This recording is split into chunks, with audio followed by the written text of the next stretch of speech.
Film की कहानी शुरू होती है एक जंगल से, जहाँ पर हम एक घर को देख पाते हैं और उसी घर में हम एक कपल को देखते हैं जिन्हें किसी ने वहाँ पर बांध कर रखा हुआ था। वहाँ पर मौजूद वो लड़की किसी तरह से अपने आप को छुड़ाकर वहाँ से अपने बॉयफ्रेंड के पास जाती है, जिसे भी किसी ने बांध कर रखा हुआ था। उसका बॉयफ्रेंड उसे वहाँ से भागने को कहता है, क्योंकि अगर वो नहीं भागी तो उसे मार दिया जाएगा। इस कारण वो लड़की अपने आप को बचाने के लिए वहाँ से भागने लगती है और भागते भागते वो जंगल में पहुंच जाती हैं। लेकिन हम देख पाते हैं कि उस लड़की का पीछा एक आदमी भी कर रहा था, जिसके हाथों में एक धारदार हथियार था। अब लड़की भागते हुए एक पहाड़ी के पास आ जाती है, जहां से आगे बढ़ने का रास्ता उसे नजर नहीं आता। उसका पीछा कर रहा वो आदमी भी वहां पर पहुंच जाता है और वो उस लड़की को मारने के लिए आगे बढ़ता है, लेकिन वो लड़की उस पहाड़ी से छलांग मार देती है, जिससे उसकी वहीं पर मौत हो जाती है और सीन यहीं पर कट हो जाता है। इसके बाद हमें एक और कपल माइक और सैरिल को दिखाया जाता है, जो अपना वीकेंड बनाने के लिए उसी जंगल में आए हुए हैं, जहाँ पर वो लोग रेंजर के पास जाकर उस जंगल की कुछ इंफॉर्मेशन कलेक्ट करते हैं, ताकि वो उस जंगल में अच्छी तरह से घूम सके और उसे एक्सप्लोर कर सके। वो रेंजर उन लोगों को चेतावनी देता है कि वो लोग इस जंगल में सावधान रहे, क्योंकि यहाँ पर बहुत सारे जंगली जानवर भी हैं जो तुम्हें नुकसान पहुँचा सकते हैं। इसके बाद माइक और सैरिल दोनों ट्रिप के लिए निकल जाते हैं, जहाँ पर रास्ते में उनके पास दो ऑप्शन होते हैं कि वो टिम्बर फॉल पर जाए या फिर किसी ब्रिज के पास बनी हुई एक ऊंची चोटी पर। तभी वहाँ पर एक लेडी आ जाती है, जिसका नाम ईडा था। ईडा उन्हें बताते हैं कि वो इसी जंगल में रहा करती हैं और वो उन लोगों को सजेस्ट करती हैं कि वो टिम्बर फॉल पर जाए। अब माइक और सैरिल ईडा का शुक्रिया अदा करते हैं और टिम्बर फॉल की तरफ आगे बढ़ने लगते हैं। इसके बाद वो जंगल में एक जगह रुककर एक दूसरे के करीब आने लगते हैं और वहीं पर रुककर मैकआउट करने लगते हैं। तभी वहाँ पर जंगल में रहने वाले कुछ हंटर्स अपने हाथों में गन लिए वहाँ पर आ जाते हैं और सैरिल के कपड़ों को छूने लगते हैं। ये सब देखकर माइक को बहुत ज्यादा गुस्सा आता है। इसी दौरान हम उन हंटर्स के एक लीडर को देखते हैं, जो माइक को एक शराब ऑफर करता है। माइक उस शराब को पी लेता है।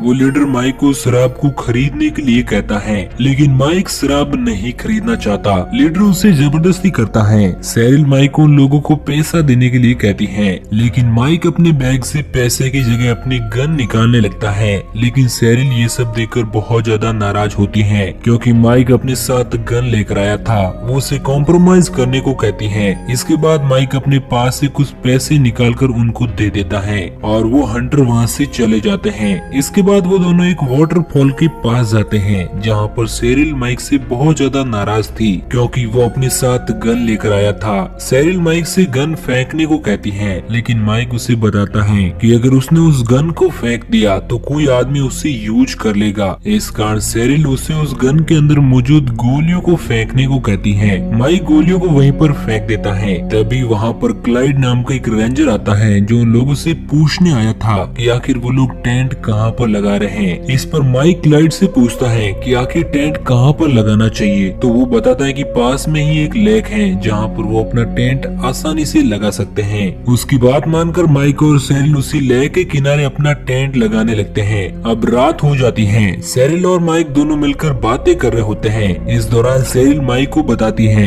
कि वो उससे बहुत ज्यादा प्यार करती है और उन दोनों को जल्द ही शादी कर लेनी चाहिए, लेकिन माइक ऐसा नहीं करना चाहता था। और हम उसी जंगल में किसी को देखते हैं, जो माइक और सैरिल की इस एक्टिविटी पर नजर रख रहा था। इंटीमेट होने के बाद सैरिल माइक को फोर्स करती है और कहती है कि उसे उससे शादी करनी होगी, लेकिन माइक नाराज होकर वहीं पर सो जाता है। अब सुबह होने पर जब माइक सो रहा था, तो सैरिल वहाँ से उठकर लेक में जाकर नहाने लगती है। जब सैरिल लेक से वापस नहाकर आती है, तो एक अजीब सा आदमी पीछे से आकर उसे पकड़ के ले जाता है। इधर माइक की जब नींद खुलती है, तो वो सैरिल को इधर उधर ढूंढने लगता है और उसे नदी में सैरिल का नेकलेस नजर आता है और उसे अब सैरिल की चिंता होने लगी थी। वो जंगल में जाकर सैरिल को ढूंढने लगता है, जहाँ पर उसे वही हंटर लोग नजर आते हैं, जिनके पास सैरिल का टॉवल मौजूद था। और माइक को लगता है कि शायद उन लोगों ने ही सैरिल को किडनैप किया है। इस कारण वो लोगों में मौजूद एक लड़के के ऊपर पीछे से अटैक कर देता है और उसकी गन छीनकर उससे सैरिल के बारे में पूछता है। लेकिन वो लड़का बताता है कि उसे वो टॉवल जंगलों में कहीं पर पड़ा हुआ मिला था। वो सैरिल के बारे में कुछ भी नहीं जानता। जब माइक का ध्यान उस लड़के की तरफ से हट जाता है, तो वो लड़का अपने पास रखे हुए चाकू से माइक पर अटैक करने की कोशिश करता करता है, लेकिन माइक अपने पास रखी हुई गन से एक बार फिर से उस लड़के पर अटैक करता है, जिससे वो वहीं पर बेहोश होकर गिर जाता है। अब एक बार फिर से माइक अपने हाथों में गन लिए उस जंगल में सेरिल को ढूंढने लगता है, लेकिन इस दौरान उसका एक पैर बियर ट्रैप पर फंस जाता है, जिससे वो बहुत ज्यादा घायल हो जाता है और वो बेहोश होने ही वाला था। लेकिन तभी वहाँ पर ईडा आ जाती है, जो माइक को उसके असली नाम माइकल से पुकारने लगती है। इसके बाद माइक वहीं पर बेहोश हो जाता है। जब उसे होश आता है तो वो अपने आप को ईडा के ही घर में पाता है और ईडा वहीं पर मौजूद होती है, जो उसके घाव को मरहम पट्टी कर रही थी। ईडा माइक को बताती है कि वो जल्द ही पुलिस को कॉल लगाकर यहाँ पर बुला लेगी। माइक उसे सेरिल के बारे में भी बताता है, जिसे शायद किसी ने किडनैप कर लिया है और वो गायब है। तभी दरवाजे पर वही लड़का आता है जिस पर माइक ने अटैक किया था। वो माइक को ढूंढते हुए वहाँ पर आ पहुँचा था। ईडा उसे बताती है कि उसने माइक को नहीं देखा। इस पर वो लड़का वहाँ से चला जाता है। इसके बाद माइक को ईडा के ऊपर शक होता है, क्योंकि वो लेडी एक बहुत ही ज्यादा मिस्टीरियस लेडी थी। इस दौरान माइक को वो माइकल नाम से पुकार रही थी और इसी कारण माइक को उस पर शक था, क्योंकि उसे लगता है कि शायद ईडा ने माइक का आइडेंटिटी कार्ड चुरा लिया है। इस कारण वो ईडा से इस बारे में बात करता है, लेकिन ईडा उससे गुस्सा हो जाती है और उसे अपना सारा सच बताने लगती है। वो बताते हैं कि सेरिल और माइक दोनों ने इस जंगल को स्थापित कर दिया है और उन्होंने एक बहुत बड़ा पाप किया है। दरअसल वो कहना चाहती थी कि उन दोनों के बीच में वे उस इंटीमेट सीन को ईडा ने ही देखा था और ईडा का मानना था कि शादी से पहले कोई भी एक दूसरे के साथ इस तरह की चीजें नहीं कर सकते। वो माइक को बताते हैं कि इस बात की सजा माइक और सेरिल दोनों को बराबर मिलेगी। इसके बाद माइक उसके ऊपर अटैक कर देता है और ईडा भी उस पर टूट पड़ती है। इसी लड़ाई के दौरान माइक किसी तरह ईडा को बेहोश कर देता है और वहाँ से सीधा जाकर रेडियो पर पुलिस को कॉल लगाने की कोशिश करता है, लेकिन रेडियो ऑफ था। तभी वहाँ पर उसे एक सीक्रेट डोर नजर आता है। वो उस डोर से सीधा अंदर जाता है। माइक को वहाँ पर बहुत सारे बेबी सेल नजर आते हैं, जिन्हें एक जार में बंद करके रखा हुआ था। माइक को वहाँ पर सेरिल बंधी हुई नजर आती है। वो किसी तरह सेरिल को वहाँ से छुड़ा कर ले जाने लगता है, लेकिन तभी वहाँ पर ईडा का भाई डेकन आ जाता है, जो देखने में बहुत ही ज्यादा क्रीपी नजर आ रहा था। उसका चेहरा पूरी तरह से बिगड़ा हुआ था। उसके हाथ में एक हथियार था। वो उस हथियार को लेकर माइक के ऊपर अटैक कर देता है और माइक घायल होकर वहीं पर गिर जाता है और सेरिल को वहाँ से भागने के लिए कहता है। सेरिल भागकर बाहर आती है और एक कार से जाकर टकरा जाती है और ये कार रेंजर क्लाइड की ही थी। अब सेरिल क्लाइड से मदद मांगती है, मगर हमें पता चलता है कि रेंजर क्लाइड भी उन्हीं लोगों के साथ मिला हुआ था। इसके बाद एक बार फिर से सेरिल को वहीं पर ले जाया जाता है और उसी तरह बांध दिया जाता है। इधर माइक और सेरिल को दोनों को बांध दिया जाता है। यहाँ पर हमें पता चलता है कि वो पूरी की पूरी फैमिली साइको है, जो किसी तरह के रिचुअल को फॉलो करती है और इस रिचुअल के कारण ही उन लोगों ने माइक और सेरिल को यहाँ पर बांधा हुआ है, जहाँ पर वो लोग उन लोगों को अपना पाप सुनाते हैं। ईडा उन दोनों को बताती है कि जब वो दोनों उस टेंट में मेकआउट कर रहे थे तो उसने उन्हें देख लिया था और उनके हिसाब से ये बहुत बड़ा पाप है और इसके लिए अब उन्हें एक सजा दी जाएगी और वो सजा ये होगी कि माइक सेरिल के साथ इंटीमेट होकर उसे प्रेग्नेंट करे और एक बच्चा पैदा करे और वो लोग उस बच्चे को अपने पास रखेंगे और इस तरह से उन लोगों को इस पाप की सजा मिल जाएगी। इसके बाद उन दोनों को एक रूम में ले जाया जाता है, जहाँ पर ईडा सेरिल को एक चाय पिलाती है। इसके बाद सेरिल वहीं पर बेहोश हो जाती है और माइक को क्लाइड कहता है कि उसे सेरिल के साथ इंटीमेट होना ही होगा, लेकिन माइक उन लोगों की बात को नहीं मानता। तो क्लाइड उसके हाथ पर एक कट लगा देता है और उससे कहता है कि वो बिना इस पाप को मिटाए यहाँ से भाग नहीं सकता और न ही वो किसी को यहाँ पर मदद के लिए बुला सकता है। इसके बाद क्लाइड और ईडा वहाँ से चले जाते हैं। रास्ते में जाते वक्त ईडा क्लाइड को बताती है कि इस बार वो अपने इस रिचुअल में कामयाब हो जाएंगे। इधर माइक सेरिल को छुड़ाने की कोशिश करता है, लेकिन वो ऐसा नहीं कर पाता। तभी वहाँ पर क्लाइड और ईडा आ जाते हैं। क्लाइड माइक को लेकर वहाँ से एक दूसरे कमरे में ले जाता है और उसे बांध कर बहुत ज्यादा टॉर्चर करता है। क्लाइड उसे बताता है कि अगर वो सेरिल के साथ इंटीमेट नहीं हुआ तो उसे बहुत बड़ी सजा दी जाएगी। ईडा का भाई डेकन माइक के ऊपर अटैक करने लगता है और उसे टॉर्चर करने लगता है। इस टॉर्चर के कारण माइक इंटीमेट होने के लिए मान जाता है। इधर हमें उसी लीडर को दिखाया जाता है जो माइक और सेरिल को ढूंढ रहा था। वो क्लाइड से पूछता है कि आखिर वो दोनों लोग कहाँ पर चले गए। क्लाइड उस लीडर को बताता है कि उन लोगों ने अपनी ट्रिप खत्म कर दी है और वो लोग यहाँ से चले गए, लेकिन उस लीडर को क्लाइड पर कहीं ना कहीं शक होता जाता है। उसे लगता है कि शायद क्लाइड उससे कुछ छुपा रहा है। इसके बाद माइक और सेरिल को एक बार फिर से इंटीमेट होने के लिए फोर्स किया जाता है, जहाँ पर सेरिल टॉर्चर सहने के बाद माइक को कहती है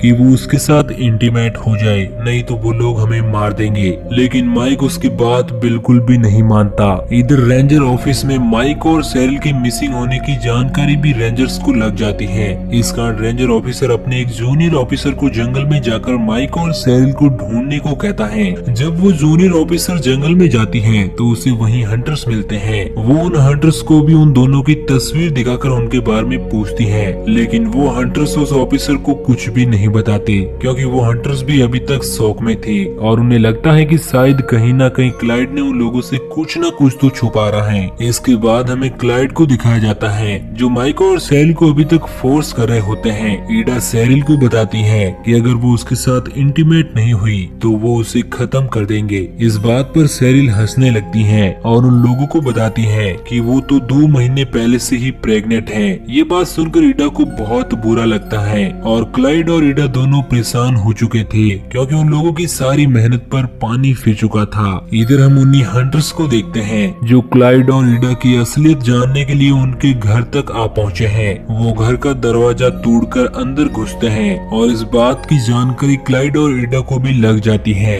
इस कारण वो उनकी तरफ आगे बढ़ते हैं और माइक और सेरिल को वहीं पर छोड़कर चले जाते हैं। माइक अपने आप को छुड़ाने की कोशिश करने लगता है। उन्हीं हंटर में से एक हंटर उस बेसमेंट के दरवाजे तक पहुंच जाता है और उस दरवाजे को खोल लेता है, लेकिन तभी क्लाइड पीछे से आकर उसके ऊपर अटैक कर देता है, जिससे उस लड़के की मौत हो जाती है। और दूसरा लड़का उस बेसमेंट में अंदर पहुंच चुका था, जहां पर उसे बहुत ही अजीब चीजें नजर आती हैं और उसे समझ नहीं आता कि ईडा और क्लाइड के दिमाग में क्या चल रहा है। इधर हम क्लाइड और ईडा को देखते हैं जो एक दूसरे से बात कर रहे थे।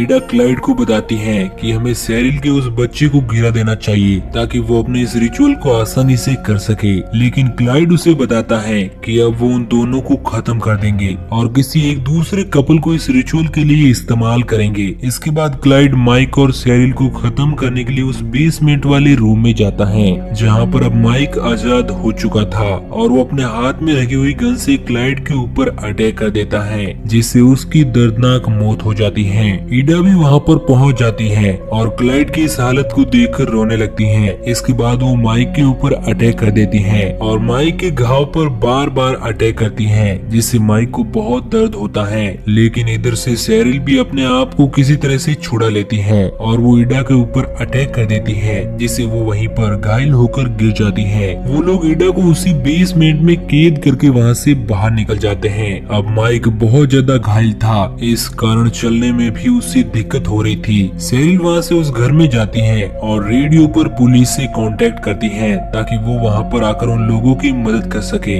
लेकिन तभी वहाँ पर डेकन आ जाता है जो सेरिल के ऊपर अटैक कर देता है, लेकिन किसी तरह से सेरिल पास में पड़े हुए क्रॉस की मदद से डेकन पर अटैक कर देती है, जिससे उसका चेहरा बिगड़ जाता है। इसके बाद डेकन वहाँ से भागने लगता है। तब सेरिल अल्कोहल की बोतल में आग लगाकर उसके ऊपर फेंक देती है, जिससे डेकन जलने लगता है। अब सेरिल माइक के पास पहुँचती है और उसे गले लगा लेती है। तभी वहाँ पर पीछे से ईडा आ जाती है जो माइक के ऊपर तलवार से अटैक कर देती है और ये सब देखकर सेरिल को बहुत ज्यादा गुस्सा आ जाता है और वो एक हथियार से ईडा का गला काट देती है, जिससे उसकी वहीं पर मौत हो जाती है। इसके बाद सेरिल को वहीं पर एक टूटा हुआ फोन नजर आता है और वो उसी फोन से पुलिस वालों को फोन लगाकर बुला लेती है। इसके बाद हमें 1 साल बाद का सीन दिखाया जाता है और हम माइक और सेरिल को देख पाते हैं जो अब बहुत ज्यादा खुश थे, क्योंकि अब वो पेरेंट्स बन चुके हैं और उनकी एक प्यारी सी बेटी भी है। वो अपनी बेटी को सुलाकर वहाँ से चले जाते हैं। इस दौरान हम उसी तरह के हथियार को देख पाते हैं जैसा कि डेकन यूज किया करता था और इसी मिस्टीरियस सीन के साथ ये मूवी यहीं पर एंड हो जाती है।